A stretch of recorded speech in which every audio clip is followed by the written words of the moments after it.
Hello friends, एक नई कहानी में आपका फिर से स्वागत है। बात उस रात की है। सोनू जब अपने बड़े भाई वीरपाल के साथ उस शमशान की तरफ जाने वाले रास्ते से अपने मौसा के गांव जा रहा था। गांव में उनके मौसा के बेटे की शादी थी। अभी तो 4 किलोमीटर का रास्ता बाकी था कि अचानक से उनकी बाइक बीच रास्ते में बंद हो गई। काफ़ी कोशिश करने के बाद भी वो बाइक स्टार्ट नहीं हुई। उस उबड़ खाबड़ रास्ते पर अब बाइक को खींचकर पैदल चलकर जाना बहुत ही मुश्किल काम था। रास्ते में कहीं भी एक भी लाइट का इंतजाम न था।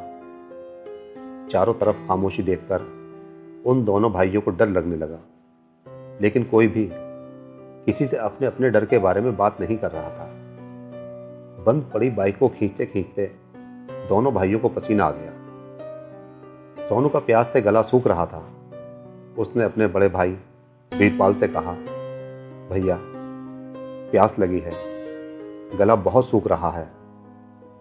वीरपाल वहीं रास्ते में रुककर इधर उधर देखने लगा कि शायद वहां कहीं हैंडपंप नजर आ जाए कि तभी उसकी नज़र बरगद के उस विशाल पेड़ पर जा पड़ी जो उसी रास्ते पर था और उनके काफ़ी करीब था। वीरपाल ने उस बरगद के पेड़ की तरफ इशारा करते हुए अपने छोटे भाई सोनू से कहा, वो देखो सामने एक पेड़ है, शायद वहाँ हैंडपंप लगा हो। जैसे ही वो दोनों भाई उस बरगद के पेड़ के पास पहुंचे तो वहाँ का नज़ारा देखकर दंग रह गए। बरगद के पेड़ के नीचे हैंडपंप तो लगा था, पर यह क्या, वो तो उनके वहाँ पहुँचते ही खुद ब खुद चलने लगा। हैंडपंप का हत्था जो काफ़ी भारी होता है, नीचे ऊपर ऐसे हो रहा था जैसे कि कोई आदमी उसे अपनी पूरी ताकत के साथ चला रहा है। हैंडपंप की टोंटी से पानी की धार निकलते देख वीरपाल और सोनू बहुत ज़्यादा डर गए, क्योंकि हैंडपंप के पास उन्हें कोई भी नज़र नहीं आ रहा था। फिर हैंडपंप का अचानक चलना उनके साथ किसी अनहोनी के होने का इशारा कर रहा था। वीरपाल और सोनू अपनी बंद पड़ी बाइक को पूरी ताकत के साथ धकेलकर वहां से जल्दी बस भागना चाहते थे कि तभी छन छन की आवाज़ आने लगी। किसी औरत के पैर में बंधी पायल की आवाज़ सुनकर वो दोनों भाई सोचने लगे, यहाँ रास्ते पर उनके अलावा तीसरा और कोई नहीं है। फिर पायल की आवाज़ उनके कानों में कहाँ से आ रही है। वीरपाल और सोनू वहीं रुककर उस पायल की आवाज़ को सुनने लगे, लेकिन ये क्या, उनके रुकने पर पायल की छन छन की आवाज़ ही बंद हो गई। जब वो फिर से चले तो पायल की छन छन की आवाज़ दोबारा सुनाई देने लगी।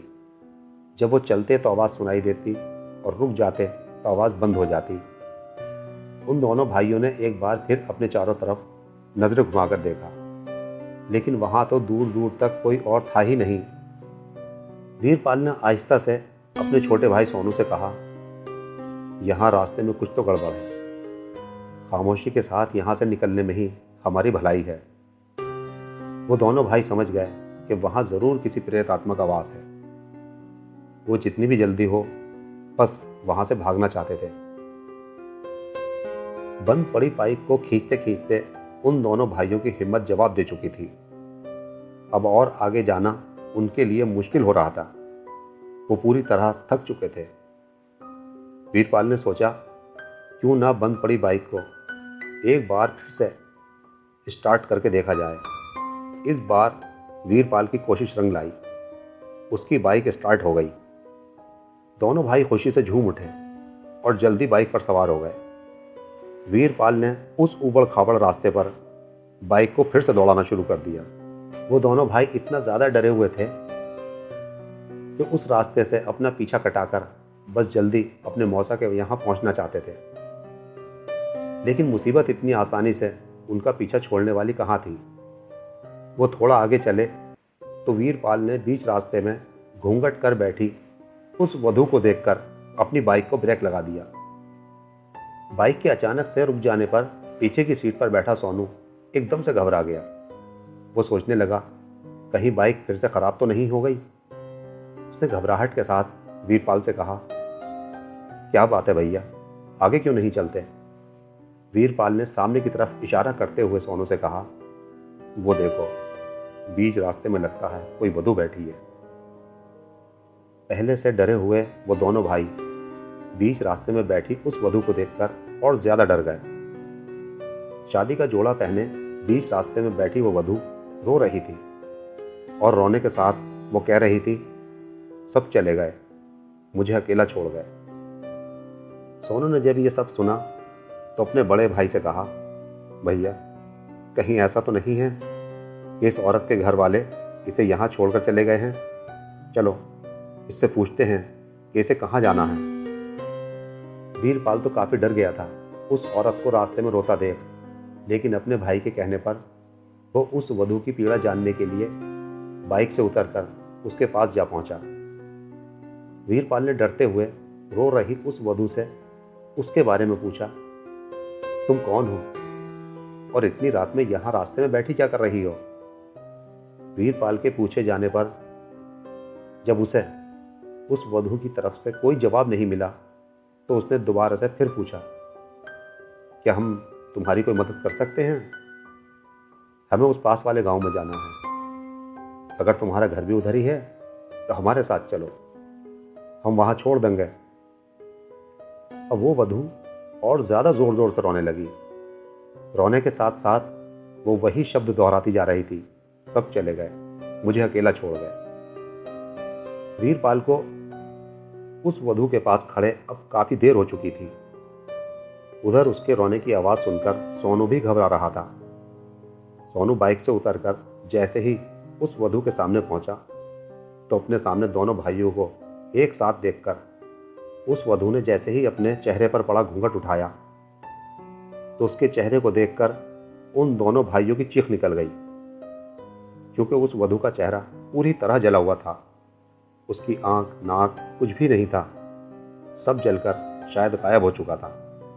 ये देखकर सोनू और वीरपाल चीखते हुए बाइक वहीं छोड़कर भाग खड़े हुए। वीरपाल की हालत खौफ से इतनी ज्यादा खराब हो गई कि वो बेहोश होकर वहीं गिर पड़ा। सोनू किसी तरह अपने मौसा के घर पहुंचने में कामयाब हो गया। उसने वहां पहुंचकर रास्ते में घटी उस घटना के बारे में अपने मौसा को बताया कि वहां उन दोनों भाइयों के साथ क्या हुआ है। सोनू की बात सुनकर उसके मौसा ने उस शमशान वाले रास्ते में बैठी उस वधू के बारे में जो बताया, उसे सुनकर तो सोनू के भी होश उड़ गए। उसके मौसा ने बताया कि आज से 5 साल पहले की बात है, जब उनके गांव में एक शादी हुई थी। शादी वाली रात को ही उन पति पत्नी के बीच जाने किस बात को लेकर मनमुटाव हो गया। बात इतनी बढ़ जाएगी ये किसी ने भी नहीं सोचा था। उस वधू ने शादी वाली रात को ही अपने पति पर हाथ उठा दिया। बस फिर क्या था, उसकी इस हरकत पर उसके पति को इतना ज्यादा गुस्सा आया तो उस वधू के गले में रस्सी डालकर उसी सुहाग सेज पर उसे सीधा मौत के घाट उतार दिया और सबने आनंद फानंद में शमशान ले जाकर उन्हीं कपड़ों में उसे चिता के हवाले कर दिया। उस दिन से वो शमशान वाला शरापित रास्ता हम सब गांव वालों से हमेशा के लिए छूट गया। उस दिन से आज तक उस वधू की आत्मा वहां उस शमशान वाले रास्ते पर भटक रही है। जो भी उसका जला हुआ चेहरा देखता है बस वही बेहोश हो जाता है और फिर कभी उस रास्ते से होकर गुजरने का नाम नहीं लेता। अगली सुबह अपने मौसा और गांव वालों की मदद से सोनू बेहोश पड़े अपने बड़े भाई को वहां से ले तो आया, लेकिन वो दोनों भाई उस रात के हादसे से इतना ज्यादा डर गए हैं कि आज भी जब कहीं रात को आने जाने की बात होती है तो वो दोनों भाई रात को कहीं जाने से इनकार कर देते हैं। तो ये थी हमारी आज की कहानी। अपना कीमती वक्त हमें देने के लिए धन्यवाद। कहानी पसंद आई हो तो वीडियो को लाइक करें, शेयर करें। ऐसी ही सच्ची डरावनी कहानियाँ सुनने के लिए हमारे चैनल को सब्सक्राइब करें।